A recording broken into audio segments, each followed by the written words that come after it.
Alright guys, my name is the Metagoblin and today I'm going to be counting down my top 5 zones in Classic World of Warcraft. Obviously this list is entirely subjective to my opinion and experience of the game, but be sure to tell me what your favourite zones are in the comment section below. When it came to picking these zones, I chose them primarily based on their lore, storyline and overall concept rather than their actual gameplay. Anyway, just before I jump in guys, please be sure to give me a quick follow on Twitch because I will be streaming over there quite soon. Duskwood, the most southern of the human kingdoms, was once the fertile farmland of Searing Forest, but now the land has been tainted by many malicious evil powers. Long ago, Valende Starsong walked into the Duskwood mine with an ancient druid artifact, the Scythe of Elune, and never returned. Nobody has knowledge of what happened that day, but years later a young man by the name of Jitters entered the mine to find out the source of its evil, but accidentally released a dormant summoning ritual that unleashed the full fury of the Worgen army. Ever since that day, Duskwood has fallen further and further into darkness. So the whole concept of Duskwood and Darkshire is that you have an elite force called the Night Watch, desperately protecting a small village from the advancing threat of the undead armies. It's a lot like the Death Dealers from the Underworld films, professional werewolf slayers, you know, and it's up to you as the player to assist in weakening the undead threat, since the government of Stormwind won't send any aid.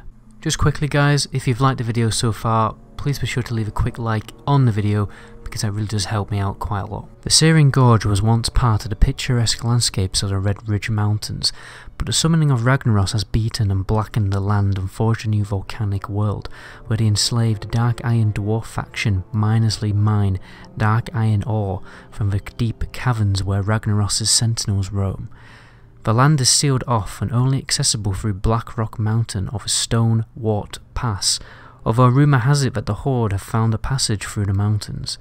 The reason why I like the Searing Gorge and all of the dungeons involved with this zone is simply because they make me feel like I'm running through the mines of Moria, and I'm a huge Lord of the Rings fan. I like how a large chunk of the content is spent actually questing underground in a huge chasm. The conclusion of the Third War weakened the Night Elves' world tree Teldrassil, and although Archimonde and the Burning Legion were defeated, the Night Elves lost their power of immortality. Thus, the Night Elves needed a new home. Seeking to regain their immortality, a number of wayward druids conspired to plant a special tree that would link their spirits to the eternal world. Despite Malfurion's warnings that nature would never bless such a selfish act, the druids planted the great tree Teldrassil off the stormy coasts of northern Kalimdor. Within the twilight boughs of the colossal tree, the wondrous city of Darnassus took root. However, the great tree was not consecrated with nature's blessing, and soon fell prey to the corruption of the Burning Legion. Now the wildlife, and even the limbs of the great tree itself, are tainted by a growing darkness. As one of the few Night Elves still left in the world, it is your sworn duty to defend Darnassus and the wild children of nature against the Legion's encroaching corruption. I thought the Night Elf opening commentary would just perfectly fit into this video, which I wish I had actually paid attention to when I first started playing the game, because it took me years of playing the game to finally find out that Teldrassil was actually a giant tree. Teldrassil is a very special zone to me because it's quite literally the first zone I ever laid my eyes upon when I was first playing World of Warcraft, a very long time ago when I was probably under 10 years old. I personally think it's the best starting zone, great storyline, great atmosphere, and a good group quest to finish the zone off with one of a few weapon rewards where the one-handed sword actually sits on your back. It has been long speculated that the Ungoro crater was once a paradise created by the Titans to experiment with creating new forms of life. The land is teeming with strange reptilian life forms not seen anywhere else throughout Azeroth. The crater was intentionally isolated from the rest of the world by a tall mountain range and vast deserts of Tanaris and Silithus. I'm not going to lie to you, I think the only reason why I put this zone on the list is because I really like dinosaurs. I mean, one of the great things about WoW was how it always had a little surprise for you waiting around the corner when you were leveling up. You jump into the game and you kind of think it's just going to be this typical medieval fantasy RPG, but then you bump into these sci-fi aesthetics of Tinkertown, and then all of a sudden you bump into a dinosaur paradise out of nowhere, which makes you feel like you're in Jurassic Park or something. Silverpine Forest was one of the main routes between the kingdom of Lordaeron and Gilneas. But now the forest has fallen into darkness, and Aragyl's feral worgen wander the land, threatening the lives of any brave adventurer. The land has been long abandoned by the human kingdoms and has recently been occupied by an army of rot-eyed gnolls led by Full Ravenclaw, a group of Dalaran's wizards, and the Forsaken themselves.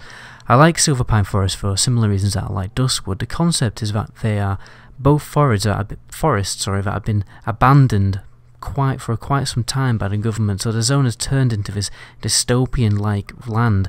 There are no towns or villages or any form of society left apart from a small forsaken camp. However, you can see the surviving evidence of civilization with little derelict farms, a derelict town dominated by the worgen, and an abandoned military outpost. You feel like you're in a Mad Max film or something, almost when you're questing through the zone, since you feel that sense of abandonment because you're adventuring in a deserted and mysterious forest occupied by werewolves and other undead. So you might be getting to this point in the video thinking, why have I only talked about 5 zones? And honestly, when I was thinking of making this video, I couldn't pick 10 zones because in all honesty I don't like the zones that much, weirdly enough.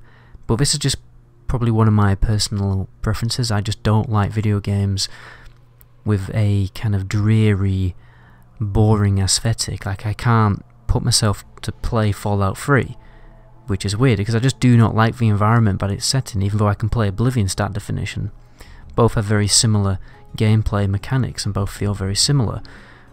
But I just can't. It's like Skyrim as well, in all honesty. I just never liked the landscape because it was very dreary and dry and fairly consistent all the way throughout.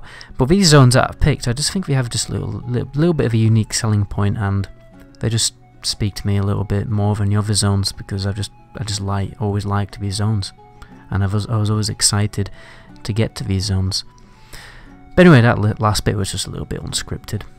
My name is Goblin. Until my next video, ciao.